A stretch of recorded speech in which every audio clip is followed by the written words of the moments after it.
Sa buong buwan ng Disyembre po ay tulad ng nabanggit ko nakaraang linggo na kailangan po nating maibalik sa ating diwa, sa ating consciousness kung bakit ba tayo nagdiriwang.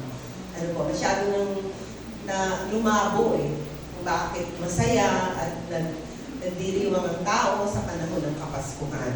At bilang pagbabalik-aral lang, sinabi natin na ikinagagalak natin, ipinagdiriwang natin na minsan, isang araw, isinilang ang anak ng Diyos na siya ngayon ang nagpakilala sa atin at kasalukuyang bumabago sa ating buhay at hindi lang kumikilos sa ating buhay sa kasalukuyan, kung hindi binibigyan niya tayo ng pag-asa sa tuwina na meron tayong mga pagsubok na pinagdaraanan at higit sa lahat, binago niya yung ating destinasyon.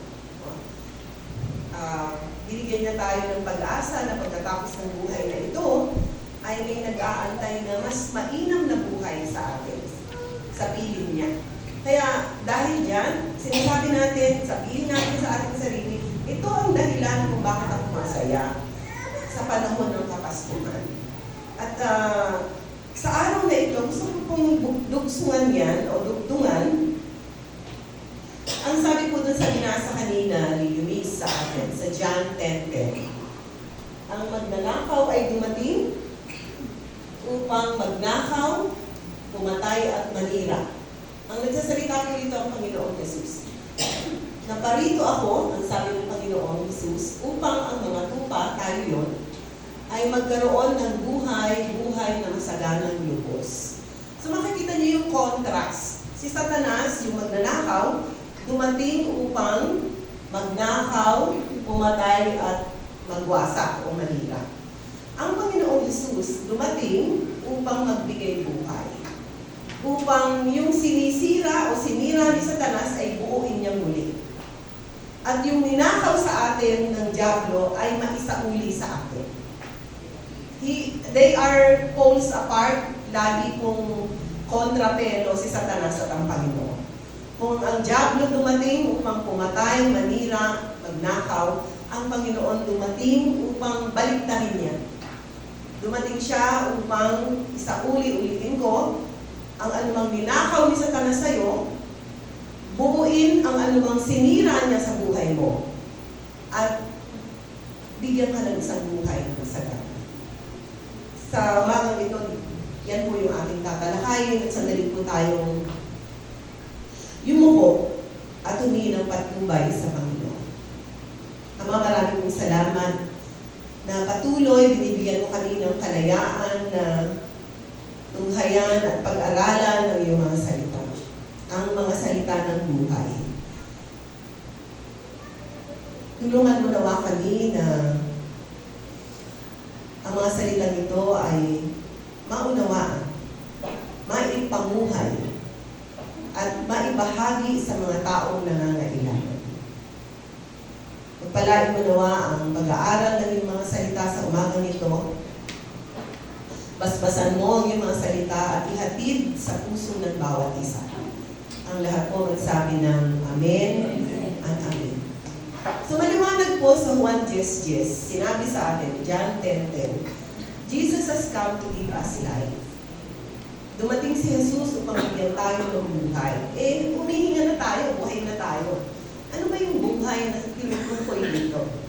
And paulit-ulit yan sa Juan 14:6, John 14:6. Sabi ng Panginoon, ako ang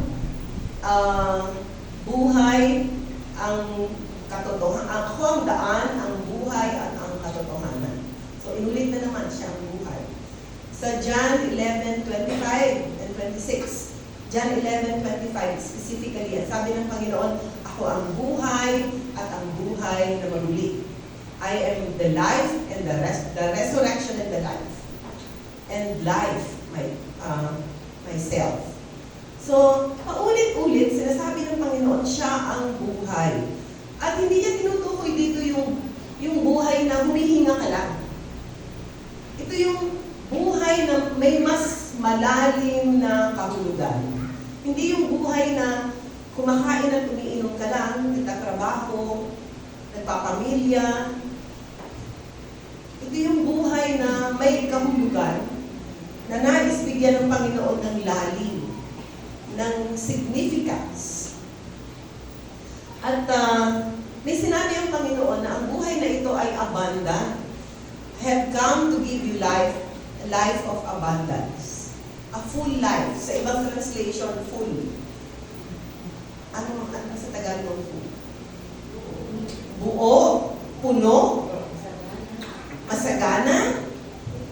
Yan daw, mga kapatid, ang nais na ipagkaloob ng Panginoong Jesus sa atin. Isang buhay na masagana, isang buhay na punong-puno, isang buhay na buo.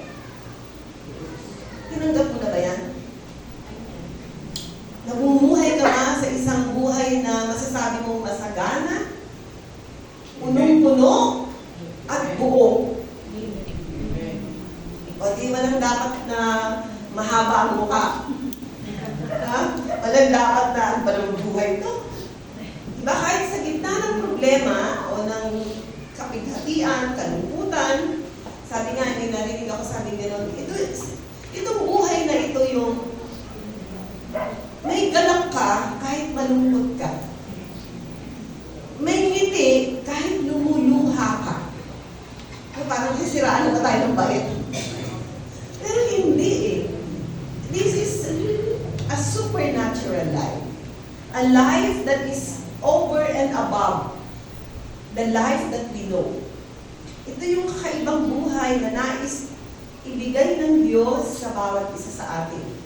At sa bawat isa na gustong tumanggap. Hindi po ito ipinagpipilitan. Kung ayaw mo, hindi ka pipilitin. God is too much of a gentleman. O, hindi na pumuwersa ang Panginoon. He will only give it to whoever wants it. Kaya lang, irresistible yung offer, an abundant life. Masaganang buhay, punong-puno, buong-buo. At alam nyo, in all of our 47 years of knowing God, 47 years na kami, mga kapatid. Pinagmamalaki namin ang yung pastorin niya na nakakilala. Nagko-compute na naman ng edad. 47 years, at totoong-totoo po ito. Wala pong pagsisisi, walang regrets na naisungko ang buhay sa Panginoon 47 years ago. Because all that Jesus has claimed to give to everyone who would welcome and accept the life that He offers, totoong-totoo po yun. Alam niyo ba na kapag anak ka ng Diyos, daig mo ba yung anak ka ni Henry C? Kilala niyo ba si Henry C? Sino si Henry C? Siya yung may-ari, nagsimula ng SM chain of malls. Dati, Shoemart yan eh. Nung panahon namin, di ba? Pastor Ismael. Sa mga kabataan hindi nakakaalam, ang SM dating Shoemart. Puro sapatos ang tinda. Pero nag-evolve. Naging marami na. Serving millions daw. Marami nang ibig sabihin. Nag-branch out sila into retailing, distribution, real estate, name it. They have it, banking and finance. So, BDO kanila yun. So, makikita mo, napakayaman. Pero Henry C lang yan, kapatid. Ikaw, sinong ama mo? Sinong tatay mo? Diba? Sabi natin, Father God, ama ko. So, ibig sabihin, anak ka ng Diyos. Ramdam mo ba? Na anak ka ng Diyos. Sabihin mo nga, anak ako ng Diyos. Anak ako ng Diyos. Makiklaim lang yan ng isang taong tumanggap kay Kristo Jesus sa kanyang puso. Sabi ganon sa Juan 1:12, to as many as received Him, to them He gave the power, the privilege, to to become children of God. Sa kanila na tumanggap kay Kristo Jesus, pinagkalooban sila ng karapatan, ng kapangyarihan na tawaging anak ng Diyos. Ang ibig sabihin, hindi po totoo yung popular belief na kapag tao ka, nilikha ka ng Diyos, automatically you become a child of God. That's not true. Nilikha ka lang, hindi ka anak. Until and unless you receive Him into your heart. Accept Him as Lord and Savior of your life. That will qualify you to be called a child of God.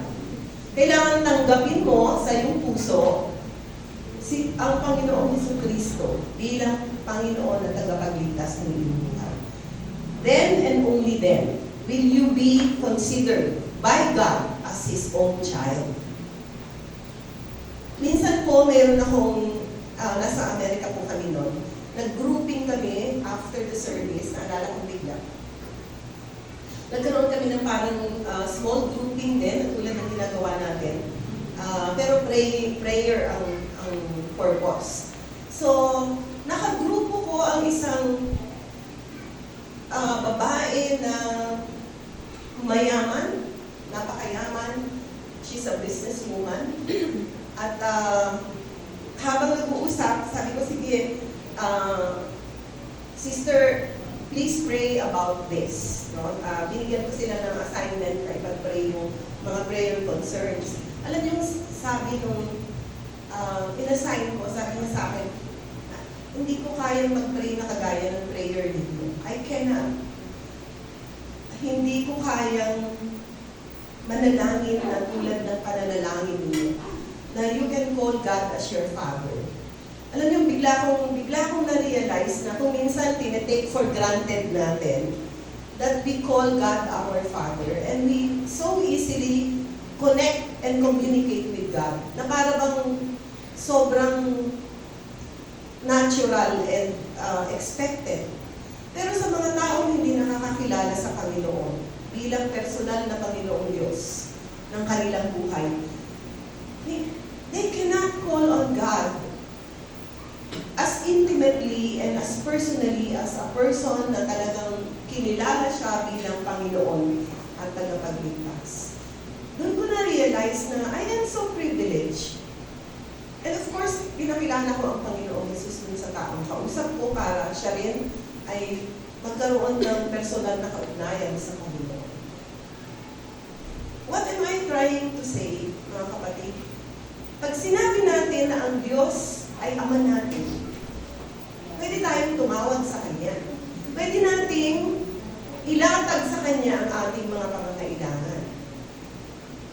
Dahil Ama natin siya eh. Anak tayo eh.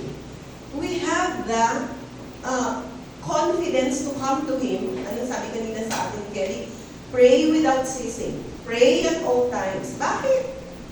Kasi may connection, may relationship, may confidence that you will be heard. And that being said, who are you calling to? The owner of the silver and the gold. Diba? Ang nagmamay-ari ng lahat ng pilak at ginto sa buong sanglibutan. He owns the cattle hills, all the cattle in 1,000 hills. Lahat ng hayop, kasi during that time, sa Book of Psalms, of course, ang status symbol ng wealth is ownership of animals.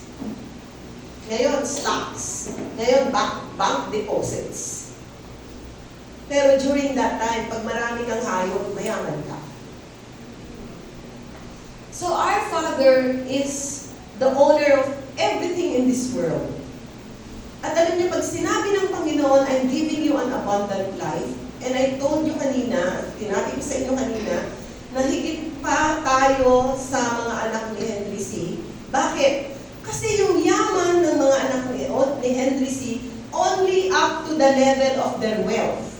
Kung, di ko matandaan kung 2 billion, yung net worth, $2 billion hindi pesos. Sabi ganon, 2 billion and it's increasing. Pero meron sukat, di ba? Up to 2 or 3 billion.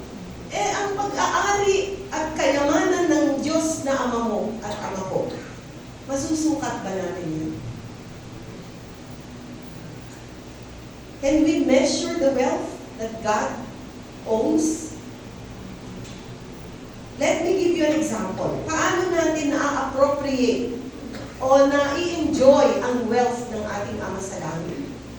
Alam nyo, nag-uusap kami ni Pastor Omay, remember Pastor Omay, na dumadalo sa atin every now and then.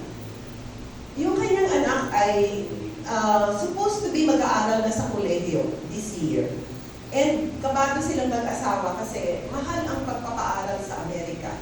Kaya ang ginagawa ng marami sa Amerika, yung study now, pay later. Pag-aaralin ng gobyerno, pero babayaran mo ng ilang taon kung magkano yung nagastos ng gobyerno sa iyo. You are almost tied to so much debt. Nakatali ka sa utang sa maraming taon. At ang sabi ni Pastora Omay, kinakabahan siya kasi syempre, ano lang ba naman ang resources? Wala naman silang negosyo, hindi siya namamasukan. Pero alam yung ginawa ng Panginoong Diyos. Nag-try lang silang mag-inquire kung magkano ang kailangan i-raise up na amount sa pagpapaaral sa kanilang anak. So, ang laki. In the natural, hindi talaga kaya. Kailangan nilang either i-entertain yung idea na study now, pay later. Pero alam niyo po ang nangyari. Nabanggit niya na siya ay isang minister. She's together with her husband. They are pastoring the church. So, hindi ko nakakabaan. To cut the long story short, nabigyan ng sobrang huge discount ang kanyang anak. To the point na, sabihin na natin parang out of 100%, 10% na lang halos ang babayaran. Isn't God good? Hallelujah! Kulang na lang, ibigay na lang nung university.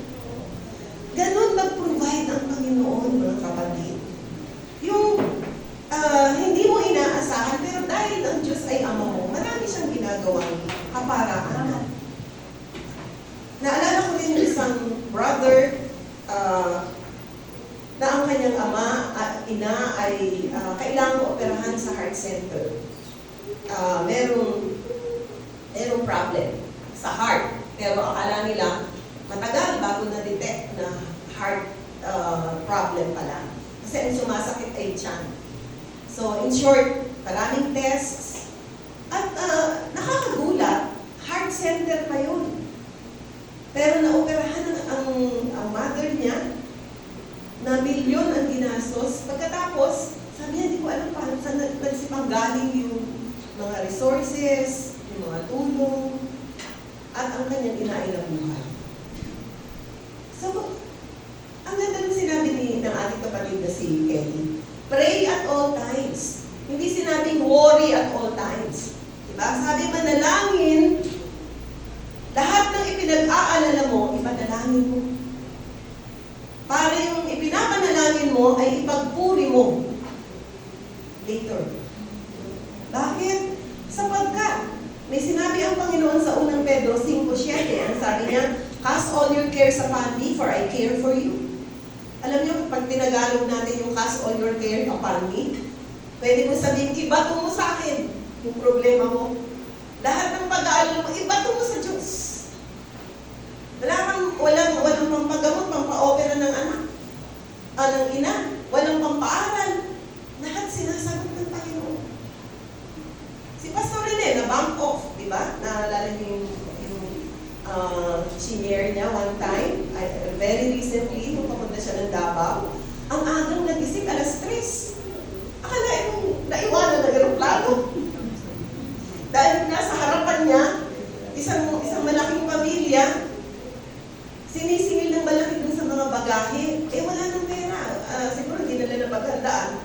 So they were being charged. So ang dami, back and forth. Hanggang sa nung tinignan yung relo niya, 30 minutes before boarding time. or before flying time. So, nung nagpapanik na si Pastor Rene, ang sabi, sorry, sarado na po ang gate. Diba, sakit nung feeling na agaw mo nagising. Siyempre, umalis ng bahay ng alas 3. Ibig sabihin, alas 2 pa lang. Gising na ang asawa ko. Only to be told na umalis na po yung aeroplano nyo. At nung tinatanong niya paano chance passenger siya o bibili siya ng panibagong air ticket, iba na ang presyo, 35,000. Diba, naalala niyo ba yung share Pastor Rene sa inyo? And then, so nawala na siya ng loob na makaalis. Sabi niya, di ba na? Kasi speaker siya sa isang convention. Sabi ko sa kanya, hindi, tignan mo kung paraan pwede. So he went to a travel agency. By the way, nung pumunta siya ng travel agency, yung night na yun, mag-i-speak na siya. O the following day pala, sorry. So alam niyo po ba, pagdating doon na nakahanap yung, kasi sinabi niya yung situation niya that he has to fly because he will speak in a convention. Hinanapan siya, 10,000. Mas mura pa dun sa dating presyo ng air ticket niya. At itong maganda, business class po. Ang kanyang, alam niyo po ba ang business class? Yun ay, sabihin na natin, privilege passenger. Yung dating economy ticket niya, naging business class ticket. So, imagine nyo ang Panginoon, gusto lang niya palang pasakay ng anak niya with a privilege. Pinakababa si Pastor Rene. Pero all of these things, mga kapatid, this is pointing to the fact that kapag nakilala mo ang Panginoon, brace yourself for an exciting, abundant life. Nakakakaba kung minsan, pero exciting. At masagana. At punong-puno, at buong-buo. Huwag po natin memenosin ang buhay Kristiyano. Maraming kaparaanan ng Panginoong Diyos para patunayan sa atin na ang binibigay niyang buhay ay isang masaganang buhay. I challenge you to think back. Pag-isipan niyo po, ano ba yung mga ginawa ng Panginoon sa iyo? Huwag niyo lang po basta nagpasalamat lang kayo. Taken all together,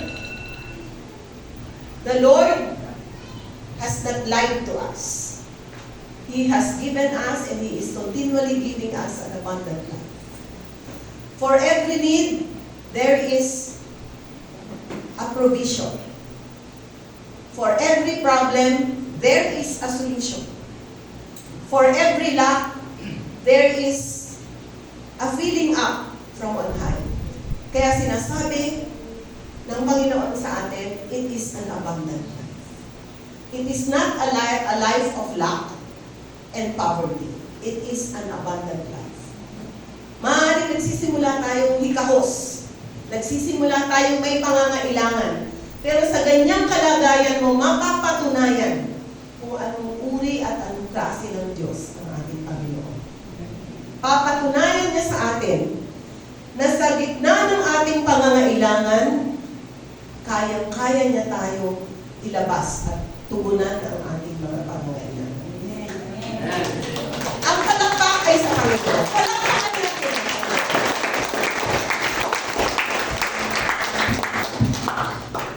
Huwag po tayong kakabahan. Meron bang kinakabahan dito? Baka may pangangailangan ka ngayon, huwag kang kabahan.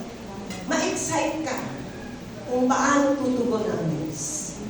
Amen? Amen. There are three descriptions of the life that God or Jesus gives to us. Una, it is an abundant life. Pangalawa, it is a victorious life. Pangatlo, it is an eternal life. A life without end. Babalik tayo dun sa sinabi ko, bakit tayo nagagalak pag Pasko? Kasi may isang Jesus, may isang Kristo na dumating upang ibigay sa atin ang ganitong uri ng buhay. Masagana, matagumpay, at walang katapusan. Masagana, napag-usapan na natin. Matagumpay, pag-uusapan natin. Marami pong mga pagsubok, mga laban na pinagdadaanan tayo, na nararanasan natin. Sa mga pagsubok na yan, nakakadala tayo ng panlalambot, paghihina, pagkalito, pagkalungkot. And rightly so, dahil syempre pag may problema tayo, alangan namang magtatalon tayo sa tuwa. Normal lang po na dumaan tayo sa kalungkutan, dumaan tayo sa pamimighati, sa pag-aalala, dahil sa mga pinagdadaanan natin. Pero mga kapatid, may sinabi ang Panginoon. At nais ko pong, bukod sa Juan 10, at Juan 14:6, Juan 11:25, na sinabi niya po na siya ang buhay, idagdag po natin ang Juan 16:33. John 16:33. Juan 16:33. Can we show that, please? Ang sabi po rito, sinabi ko ito sa inyo upang kayo'y magkaroon ng kapayapaan sa pakikipag-isa sa akin. Magdaranas kayo ng kapighatian sa mundong ito, ngunit tibayan ninyo ang inyong loob na pagtagumpayan ko na ang sanglibutan. In this world, we shall have tribulations, but be of good cheer, because I have overcome the world. Babasahin po natin yung second part na lang. Magdaranas kayo, together with me please, let's read. Magdaranas kayo ng kapighatian sa sanlibutan ito, ngunit tibayan ninyo ang inyong loob na pagtagumpayan ko na ang sanlibutan. So, alam ng Panginoon, marami tayong daranasin. Problema, kabigatan, burdens, difficulties. Pero ano sabi niya? Magalak kayo, cheer up, tibayan ninyo ang inyong loob. Bakit? Sapagkat napagtagumpayan ko na ang sanlibutan. Siya naman ang nagtagumpay. Bakit tayo magagalak? Nasaan ba si Jesus? Nasaan ba yung nagtagumpay? Di ba tinanggap mo? So, yung tinanggap mo, nagtagumpay. At dahil nagbubuhay siya sa'yo, pagtatagumpayin ka niya. Amen? Amen. Dahil importante mga kapatid, pag may kausap tayo, kung willing, na patanggapin natin sa Panginoon. Kailangan lang tanggapin ang Panginoon sa kanilang buhay. Bakit? Sapagkat ang sabi ng Panginoon, lahat ng pagsubok sa sanlibutan ito, napagtagumpayan na niya. Ang huling kalaban, ang kamatayan, napagtagumpayan na niya. At dahil taglay mo sa iyong buhay ang Panginoong Jesus, bibigyan ka niya ng tagumpay sa lahat ng mga laban ng buhay na pinagdadaanan mo. Maaaring sa kasalukuyan, nag-aalala ka, nalilito ka, natatakot ka, dahil sa mga problemang kinakaharap mo. Pero mga kapatid, basahin mo paulit-ulit ang Juan 16:33. Hayaan mo na ang salita ng Diyos ang mag-ahon sa iyo sa takot, sa kalungkutan, sa pag-aalala. At hayaan mo na gabayan ka niya na lumakad sa daan ng pananampalataya. Pag sinabing pananampalataya, walang nakikita ang mata. Wala kang katiyakan na magaganap yung inaasam mo. Pero dahil nangako ang Diyos, pinanghahawakan mo ang kanyang mga salita. Kaya anumang takot, anumang pag-aalala, anong dapat? Ewan ko kung narinig nyo itong natatawa ko pagka naaalala ko ito eh. Sinasabi na, sige, matakot ka, malungkot ka, pero huwag kang tumambay dyan. Huwag mo i-park ang sarili mo dyan. Go forward, move on. Together with the promises of God. Kahit wala ka pang nakikita insight na mga solusyon sa iyong problema, lumakad ka sa pananampalataya. Panghawakan mo ang pangako ng Diyos. Naalala niyo po yung nangyari sa mga disipulo? Sabi ng Panginoon, tatawid tayo sa kabilang ibayo. Nakatawid ba? Kasi sa gitna ng kanilang paglalakbay, naka-encounter sila ng isang malakas na unos. Na to the point na sobrang lakas ng hangin, ng alon, ng patak ng ulan, halos napupuno na ng tubig yung bangka. Ilang minuto, ilang segundo, tataob na yung bangka. Taob na yung bangka. Pero ano nangyari? Tumaob ba? Tumaob ba ang bangka? Dahil sa katapatan ng Panginoon, sabi niya kasi, it was his idea, let's go over to the other side. So kahit na may unos, kahit may bagyo, kahit na may siguradong panganib, dahil meron ng tubig ang bangka, nakatawid sila. Pinahupa ng Panginoong Jesus ang unos. Pinatigil niya ang alon at ang malakas na. Kapatid, hindi nagbabago ang Panginoong Jesus. Siya noon, ngayon, at magpakailanman. Kung ano man ang pinagdadaanan mo, anumang unos ng buhay ang pinagdadaanan mo, kaya niyang patigilin. Meron siyang power over the storms of our lives. May kapangyarihan siya upang ilabas ka sa sitwasyon na pinagdadaanan mo. Kaya sabi niya, tibayan ninyo ang inyong loob na pagtagumpayan ko na ang sanlibutan. Problema, pangangailangan, ang dulo, kamatayan, na pagtagumpayan ng lahat ng Panginoon. Kaya dapat iba na tingin mo sa sarili mo ngayon, kapatid.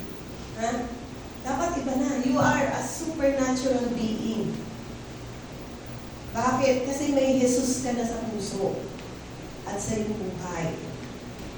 Iba ka na dapat humarap sa problema. Iba na ba? Iba na ba tayo sa pagharap sa problema? May kakaiba na bang pananaw? Na dahan-dahan na po ba nating itinatapon, tinatakwil yung mga natutuhan natin noong unang panahon tungkol sa buhay? May term binibrainwash daw Hindi tayo binibrainwash para tamnan ng mga maling pananaw. Hinuhugasan ang ating mga isip at tinatanggal yung mga dumi, tinatanggal yung mga kasinungalingan at pinapalitan ng katotohanan na nagmumula sa salita ng Diyos. Sapagkat ang salita ng Diyos ang maghahatid ng tagumpay sa ating mga buhay. Hindi ka magtatagumpay sa laban ng buhay kung ang pag-iisip mo ay luma. Kailangan mapalitan, ma-renew, the renewing of the mind, sabi gano'n. Lagi po ang battle nasa isip. Pag sinabi mong, hindi, mahirap yan. Hindi totoo yan. Hindi kaya yan. Alam niyo po, pag sinasabi mo yan, hindi talaga kakayanin. If you say, I can, you can. But if you say, I will, and I can, you will, and you can. Kailangan pumayag ang isip mo, ang puso mo, ang buong pagkatao mo, para mangyari. Pag sinasabi mo, hindi, tao lang ako, hindi ko kaya magbago. Hindi, ganito na talaga ako eh. Hindi ko kaya. Pag sinasabi mo yan, kapatid, I have bad news for you, hindi mo talaga kakayanin. Pero kapag lumakad ka sa pananampalataya, pinaniwalaan mo ang sinasabi ng Diyos kaysa sa sinasabi ng sarili mo o sinasabi ng ibang tao, araw-araw kang mabubuhay sa himala ng Panginoong Diyos. araw-araw niyo mong mararanasan ang pagkilos ng Diyos sa inyo. Sinasabi niya na ang buhay na nais ng bigay sa atin, hindi lang masagana, matagumpay. At para magtagumpay ka, syempre dapat may laban. Diba? Wala namang pagtatagumpay kung walang labanan.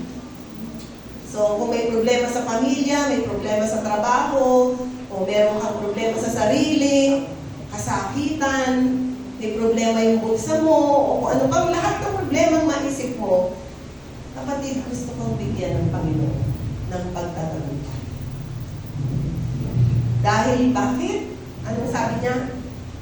Napagtagumpayan ko na yan. Lakaran mo na lang.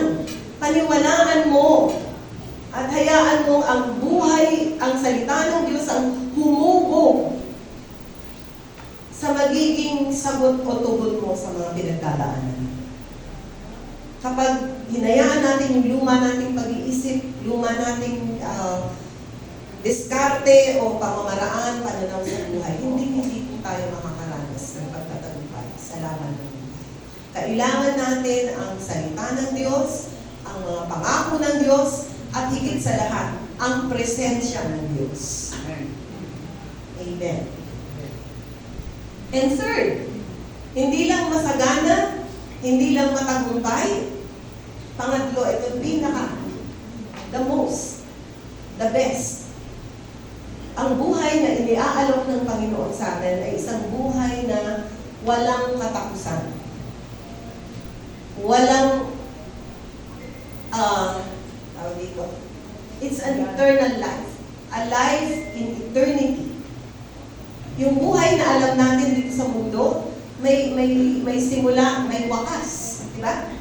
Kaya pag pupunta tayo sa sementeryo, ano nakalagay doon? Yung date of birth and date of death. Yung birthday at yung date of death. Ibig sabihin, lahat ng nagsisimula katatapos. Pero nakakagulat sa Panginoon, gusto kanyang bigyan ng isang buhay na walang katapusan. Na pagkatapos ng buhay dito sa mundong ito, may nag-aantay pang buhay sa iyo sa kabila. Ito yung pinaka-mahalaga, mga kapatid. Ang nakakalungkot, napakaraming tao, kasama na po ako doon, na ang pinaghahandaan ay pagtanda lamang. Pinaghahandaan ng pagtanda. Pinaghahandaan ng pagkamatay, kung saan ililibing, kung anong atao lang gagamitin, bronze, o white, o copper. Maraming paghahanda. Pero pinapagahanda na, may St. Peter ako eh. Pero, paano naghahanda ang isang taong tulad mo pagkatapos nung libing? Kasi may buhay sa kanila eh. We use all our energies, all our resources to prepare for our old age, to prepare for retirement. Ang tanong, gaano ka kasiguradong tatanda ka? At makakapag-retire ka? Naalala niyo yung napanood nating video dito? Yung 4 na kabataan na sa sobrang bilis ng kanilang patakbo ng sasakyan, ay sumalpok sila sa isang 10-wheeler truck. Naalala niyo? Mga bata yun. Hindi na umabot ng 20, hindi na umabot ng 30. Hindi na umabot sa edad ko. So, ano ibig sabihin, mga kapatid? Umaasa lang tayo na tatanda tayo, tatagal pa ang buhay natin. Pero ang kamatayan, mga kapatid, walang sinasanto. Hindi ibig sabihin, ulitin ko, hindi ko, may edad na kami nila, Pastor Ismael, mauuna kami sa inyo. What if? Hindi ko naman kayo tinatakot. What if yung ilan sa inyo mauna pa sa akin? Diba? Hindi natin alam eh. May nagsabi, buti pa ang perang meron ka na nabibilang mo kung ilan pa eh. Magkano pa ba ang natirang pera sa akin? Yung natitirang oras mo, hindi mo kayang bilangin. Hindi mo alam yun eh. Hindi natin alam, mga kapatid. So ano ibig sabihin? Hindi naman po masamang paghandaan ang future. Pero higit na mahalaga na paghandaan yung pakikipagtagpo sa Panginoon. Let's think of that. Think about that. Anong sabi nung tao na sabi ng Panginoon sa kanya? Sabi niya pala, ang dami ko ng mga inani. Kailangan ko magtayo ng maraming kamalig para paglagyan ng mga inani ko. Anong sabi ng Panginoon? Hangan! Loko-loko! Sa gabing ito, kukunin ko ang kaluluwa mo. So, ano pang isa-isay ng mga inani niya? Iba na mag-i-enjoy nun. At yan daw ay mangyayari sa mga tao hindi nag-impok ng kayamanan sa langit. Nag-impok lang sila ng kayamanan dito sa lupa. How do we enrich ourselves for eternity? Alam nyo, another topic yan. There are two kinds of wealth. Temporal, earthly wealth, and heavenly, eternal wealth. Huwag po tayo magkamali na pang-mundong yaman lang ang pinagsusumikapan nating palaguin at nakakaligtaan natin na payamanin ang ating mga kaluluwa. Anong sabi ng Panginoong Jesus? What shall it profit a man if he gains the whole wide world but loses his own soul? Anong mapapala ng isang tao, makamit man niya ang buong sanlibutan, subalit maiwala naman niya ang kanyang kaluluwa. Kaya ang pinag-uusapan natin dito mga kapatid ay pag-aalaga sa ating relasyon sa Panginoon. Ultimately, mananagot tayo, hahatulan tayo ng Panginoon, haharap tayo sa Kanya. And what are we going to do when we face God? Mahihiya ba tayo? Matatakot ba tayo? O sasaya tayo? Yehey! Makikita ko na ng mukhaan ng Panginoon. Ganun ba? O, naku, saan kaya ako magtatago? Nakakatakot. Nakakatakot para sa mga taong hindi handa. Kaya, ang sinasabi natin mga kapatid, dahil dito, dahil alam ng Panginoon na takot tayong mamatay. Diba? Sabi nga sa Hebrews 2, naalala niyo po. Sabi doon, nagkatawang tao siya upang ang mga kapwa niya tao na habang buhay na inaalipin ng takot sa kamatayan ay mapalaya. Isa yan sa dahilan kung bakit bumaba mula sa langit ang Panginoong Jesus upang palayain ka sa takot sa kamatayan. Hindi tinatapos ng pisikal na kamatayan ang lahat-lahat. Hindi po. Nagkakamali yung mga tao nagpapatiwakan na gusto nilang tapusin ang kanilang problema sa pamamagitan ng pagpapakamatay. Hindi po natatapos. Ng pisikal na kamatayan ang ating problema. Mahalaga na maintindihan po natin habang buhay pa tayo na kailangang higit sa anumang paghahanda na ginagawa natin, paghandaan natin ang pakikipagtagpo natin sa Panginoong Diyos. That is non-negotiable. That is super important. I cannot overemphasize the importance of preparing to meet the Lord our God. Amen? So, salamat sa Panginoon. Yan ang dahilan. Sabi niya, ano bang sabi niya sa memoryahin niyo na mga kapatid, ha? John 11:25-26. I am the resurrection and the life. He who believes in me, though he dies, yet he shall live again. And he who lives and believes in me shall never die. Hallelujah. Shall never die. Isulat mo na sa puso mo ang mga pangako yan ng Panginoon. So, dahil dumating si Jesus, mga kapatid, upang bigyan tayo ng isang masaganang buhay, matagumpay na buhay, at buhay na walang katapusan? Di ba dapat tayo masaya? Pag-araw ng Pasko? Di ba dapat tayong magbiba? Magtataloon sa galak na nagpakilala si Kristo Jesus sa atin? Kahit wala kang masyadong maraming pera, kahit wala kang masyadong maraming handa, basta si Jesus, totoo sa buhay mo. At nariyan siya sa puso mo. I tell you, Merry Christmas, kapatid. Hallelujah! Amen and amen. Awitin nga natin yan, yung ating inawit kanina. Enjoy you. Ikaw, ano gusto mo?